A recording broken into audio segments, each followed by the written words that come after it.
नमस्कार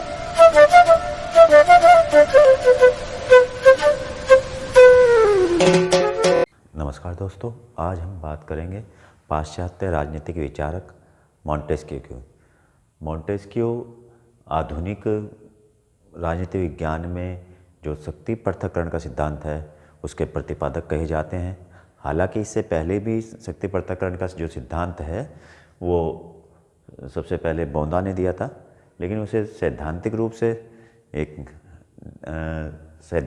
उसे जो तैयार किया गया है वो मॉन्टेस्क्यू के द्वारा तैयार किया गया है। मॉन्टेस्क्यू ने 1748 में एक बुक लिखी, कानून की आस्था, यानी कि कानून के द्वारा ही सत्ताओं का संचालन सही रूप से किया जा सकता है। पाश्चात्य राजनीतिक विज्ञान में ऐसा नहीं है कि मॉन्टेस्क्यू पहले व्यक्ति हैं जिन्होंने शक्ति पृथक्करण का सिद्धांत दिया हो। इससे पहले अरस्तु भी 3 तरह की शक्ति पृथक्करण को करता है, मतलब राज्य की व्यवस्था को 3 व्यवस्थाओं में बांटता है, असेंबली, मजिस्ट्रेट और जुडिशियरी। और इन तीनों में बांटने के बावजूद भी अरस्तु उसे उस तरह से डिफाइन नहीं कर पाए किस तरह से वो काम करेगी। वर्तमान में भी हम देखते हैं कार्यपालिका, व्यवस्थापिका और न्यायपालिका, ये जो तीनों हैं, ये तीनों लोकतंत्र में कहीं किसी देश में ये पृथक्करण के रूप में दिखाई देती है, जैसे अमेरिका। लेकिन अगर हम भारत की बात करें तो वहाँ ये अलग अलग नहीं हैं, तीनों कहीं ना कहीं एक दूसरे से लिंकिंग है। तो शक्ति पृथक्करण का सिद्धांत जो मॉन्टेस्क्यू ने दिया, उन्होंने दोनों पद्धतियों का इस्तेमाल किया है, इंडक्टिव यानी कि निगमनात्मक पद्धति और डिडक्टिव यानी कि आगमनात्मक पद्धति। आगमनात्मक पद्धति में वो एम्पेरिकल और ऑब्जर्वेशन टेक्निक्स का इस्तेमाल करते हैं, अनुभवात्मक और अवलोकनात्मक स्टडी का इस्तेमाल करते हैं। निगमनात्मक पद्धति में, इंडक्टिव में, वो समाजशास्त्रीय और ऐतिहासिक पद्धति का इस्तेमाल करते हैं। यानी कि मॉन्टेस्क्यू का जो शक्ति पृथक्करण का सिद्धांत है वो साइंटिफिकली प्रूव होता है कि वो किस तरह से राज्य की व्यवस्था को चलाने के लिए शक्ति पृथक्करण की बात करते हैं। वो कहते हैं कि उनके अनुसार जो कानून है, कानून वस्तुओं की प्रकृति से उत्पन्न होने वाली आवश्यक संबंध है। कानून वस्तुओं की प्रकृति से उत्पन्न होने वाला एक आवश्यक संबंध है, यानी कि जो नेचर में जो चीज़ें हैं उनके साथ हमारा जो संबंध है उससे रिलेटेड है। अब मॉन्टेस्क्यू से पहले जिन लोगों ने कानून की बात करी उस पर भी एक नज़र डाल लेते हैं। सबसे पहले प्लेटो के हम बात करते हैं। प्लेटो ने प्लेटो और उनके शिष्य अरस्तु, इन दोनों ने विवेक और बुद्धि के आदेश को ही कानून माना है। यानी कि बुद्धि जो है वो अपने विवेक से जो काम करती है उसे ही उन्होंने कानून की संज्ञा दी है। बोंदा और हाब्स कहते हैं कि जो सर्वोच्च शक्ति है, जो सुप्रीम पावर, जो सोसाइटी में, जो समाज में जो पावरफुल लोग हैं उनके द्वारा दिए गए, सर्वोच्च शक्ति के द्वारा दिए गए आदेश ही कानून होते हैं।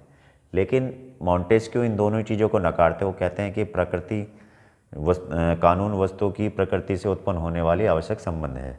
अब वो इसे डिफाइंड भी करते हैं। उनके अनुसार कानून जो है वो 2 प्रकार के हैं, एक प्राकृतिक नियम है, दूसरे भावनात्मक कानून है। प्राकृतिक नियम, वो कहते हैं कि प्राकृतिक नियम सार्वभौमिक हैं, सर्वव्यापक हैं और वो किसी उनमें कोई परिवर्तनशीलता नहीं होती। यानी कि सूरज है वो रोज़ निकलेगा, अपनी उसमें रोज़ सबको देगा। मौसम है, सर्दी, गर्मी, बरसात, वो कहीं उनमें चेंजेज नहीं आते, वो कहीं भेदभाव नहीं करते, परिवर्तन नहीं होते। दूसरे वो भावनात्मक कानून कहते हैं कि मनुष्य में विवेक है, इसीलिए मनुष्य जो है वो कानूनों के रूप को बदलता रहता है। प्राकृतिक कानून बदले नहीं जा सकते, प्रकृति सबको जीने का अधिकार देती है। भावनात्मक कानून मनुष्य द्वारा निर्मित कानूनों को बदला जा सकता है, परिवर्तनशील है, सार्वभौमिक भी नहीं है। यहाँ दूसरे किस्म का कानून होगा तो अमेरिका में दूसरे किस्म का होगा। आज़ादी के अंतर मायने बदल जाते हैं कानून के आधार पर। तो ये जो भावनात्मक कानून है इन्हें वो 3 हिस्सों में बांटते हैं। प्राकृतिक कानूनों को कहते हैं कि यह परिवर्तनशील है, इसमें कहीं कोई परिवर्तन नहीं हो सकता, और इनमें परिवर्तन होता है क्योंकि ये मानव निर्मित है। ये 3 प्रकार के हैं। पहले कहते हैं वो अंतर्राष्ट्रीय कानून। अंतर्राष्ट्रीय कानून जिसे वो कह रहे हैं उसका मतलब है कि जो हम दूसरे देशों के साथ संधियाँ करते हैं, समझौते करते हैं, राजदूत नियुक्त करते हैं, उस तरह की सभी जो कानून हैं वो अंतर्राष्ट्रीय कानून में आ जाते हैं। ये शासन के द्वारा स्थापित किए हुए कानून होते हैं। जो सिस्टम में बैठे हुए लोग हैं वो तय करते हैं कि किस देश से, किस राज्य से हमारे किस तरह के व्यापारिक, राजनीतिक, सामाजिक रिश्ते होंगे, उसी आधार पर अंतर्राष्ट्रीय कानून बनाए जाते हैं। दूसरा है राजनीतिक कानून। ये जो राजनीतिक कानून है, इसे वो व्यवस्था से जुड़े सिस्टम की बात करते हैं इसमें, कि सिस्टम किस तरह से रनिंग करेगा, सिस्टम में कौन कौन लोग होंगे, सिस्टम किस तरह से फंक्शनिंग करेगा, वो राजनीतिक कानून तय करते हैं, जिसमें व्यवस्थापिका, कार्यपालिका, न्यायपालिका सभी आ जाते हैं। और इन्हीं को पृथक्करण की बात करते हैं कि वो अपना अपना काम अलग अलग करें। व्यवस्थापिका अपना काम कानून अलग करे, ये अंतर्राष्ट्रीय कानून शासन संबंधी अलग हो। तीसरा है नागरिक कानून। जिस राज्य में हम रह रहे हैं वहाँ जो सत्ता है वो हमारे साथ, नागरिकों के साथ किस तरह का व्यवहार करेगी, कितनी हमें आज़ादी देगी, कितने हमें अधिकार देगी, वो इन सब पर बात करती है, इन सब पर फोकस करती है। तो मॉन्टेस्क्यू 3 तरह के कानून बताते हैं। भावनात्मक कानून में 3 हैं। अंतर्राष्ट्रीय कानून, जो अंतर्राष्ट्रीय रिश्तों को या संबंधों को निभाते हैं, जिसमें संधि करना, समझौता करना, युद्ध करना, राजदूत की नियुक्ति करना, ये सब आता है। राजनीतिक कानून में वो व्यवस्था की बात करते हैं, सिस्टम किस तरह से फंक्शनिंग करेगा उसी राज्य के अंदर, किस तरह से कौन लोग किस चीज़ को देखेंगे, वो इसकी बात करते हैं। तीसरा नागरिक कानून में नागरिकों से संबंधित, नागरिकों को कितना टैक्स लगाया जाएगा, कितनी आज़ादी दी जाएगी, किस तरह के व्यापारिक रिश्ते होंगे, वो सब चीज़ें इस पर आ जाती हैं। अब मॉन्टेस्क्यू के ये शक्ति पृथक्करण के सिद्धांत की आलोचना भी हुई। आलोचना गैटिल कहते हैं कि शासन एक साझा कार्यक्रम है। गैटिल कहते हैं कि शासन जो है वो एक साझा कार्यक्रम है, उसे अलग अलग बांट के नहीं देखा जा सकता। उन्हें अलग अलग करेंगे तो वो दिखाई नहीं देगा। गवर्नमेंट, कोई भी गवर्नमेंट होती है, चाहे वो कोलिशन गठबंधन सरकार ही क्यों ना हो, उनका एक साझा कार्यक्रम होता है। सरकार को तीनों अंगों पर, ये जो तीनों अंग हैं ये सरकार के नियंत्रण में होते हैं, तो इसलिए पृथक्करण करने का कोई औचित्य समझ में नहीं आता। दूसरा, इसकी आलोचना इस तौर पे भी हुई कि स्वतंत्रता जो है वह सरकार नहीं देती, वो संविधान देता है। जो स्वतंत्रता और अधिकारों की बात हो रही है, अधिकार जो नागरिकों को दिए जाते हैं, वो सरकारें नहीं देती, वो संविधान देता है। तो संविधान में निहित है, सरकारें अगर देंगे तो सरकारें जो हैं वो निरंकुश हो जाएंगी और स्वतंत्रता की जगह वो हनन करना शुरू कर देंगी। तीसरे, वो कहते हैं कि लोकतंत्र, तीसरी आलोचना ये कह के भी नहीं हो सकती है कि लोकतंत्र व्यवस्था में ये अनुपयुक्त है। जो शक्ति पृथक्करण का सिद्धांत है, ये राजतंत्र में तो समझ में आता है कि वहाँ पृथक होना चाहिए राजतंत्र में, और इसका अलग अलग होना चाहिए। लेकिन लोकतंत्र में, क्योंकि जनता के द्वारा चुनी हुई सरकारें आती हैं, उनका तो सारी जिम्मेदारी जनता के प्रति होती है, जवाबदेही जनता के प्रति होती है। 5 साल बाद या कहीं 4 साल बाद उन्हें जनता के बीच में फिर जाना पड़ता है, तो वो लोकतंत्र में यह अनुपयुक्त है। दलीय व्यवस्था में भी इसका कोई महत्व नहीं है। पार्टी सिस्टम जहाँ है, पार्टी सिस्टम में भी इसका कोई योगदान, कोई विशेष हमें दिखाई नहीं देता, क्योंकि अगर पार्टी सिस्टम है तो लोग अपने पार्टी की आइडियोलॉजी के अनुकूल काम करते हैं, ना कि गवर्नमेंट के या शक्ति पृथक्करण के अनुकूल। पार्टी आइडियोलॉजी का व्यक्ति अगर न्यायाधीश भी है, पार्टी आइडियोलॉजी का व्यक्ति यदि राष्ट्रपति भी है, तो उसी के अनुपेक्ष, उसी के सापेक्ष में विचार करेगा, मंथन करेगा और सोचेगा।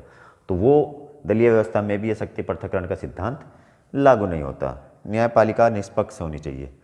किसी भी तरह की शासन व्यवस्था में, चाहे वो राजतंत्र हो, चाहे वो कुलीन तंत्र हो, चाहे वो लोकतंत्र हो, उन सब में जो है न्यायपालिका का निष्पक्ष होना जरूरी है।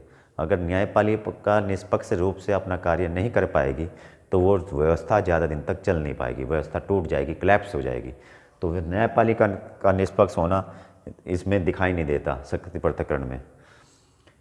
इतनी आलोचनाओं के बावजूद भी मॉन्टेस्क्यू के शक्ति पृथक्करण के सिद्धांत को नकारा नहीं जा सकता।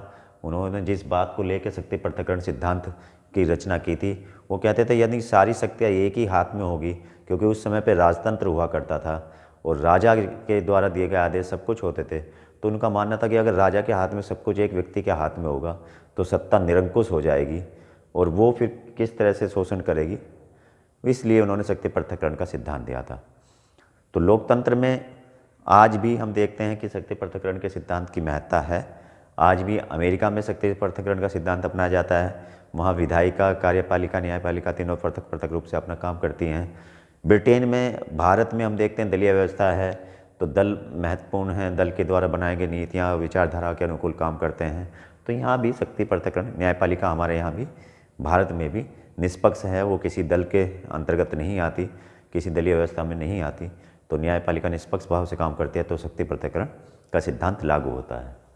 तो मॉन्टेस्क्यू के शक्ति पृथक्करण सिद्धांत से हम इतना समझ लेते हैं कि जो व्यवस्था है वो दो रूपों में व्यवस्था को समझाते हैं कि एक प्राकृतिक कानून होते हैं जो सार्वभौमिक है, अपरिवर्तनशील है, जिन्हें बदला नहीं जा सकता। दूसरे मानवीय कानून हैं, भावनात्मक कानून हैं, जिनसे व्यवस्थाएं बदलती रहती हैं। आज व्यवस्था किसी और की है, कल व्यवस्था किसी और की होगी। तो सिस्टम चेंज होता रहता है और सिस्टम के अकॉर्डिंग चीज़ें चेंज होती हैं। इसलिए वो शक्ति पृथक्करण के सिद्धांत को विधिवत रूप से प्रतिपादन करते हैं। आज की वीडियो में इतना ही। अगली वीडियो में फिर मिलेंगे। नमस्कार।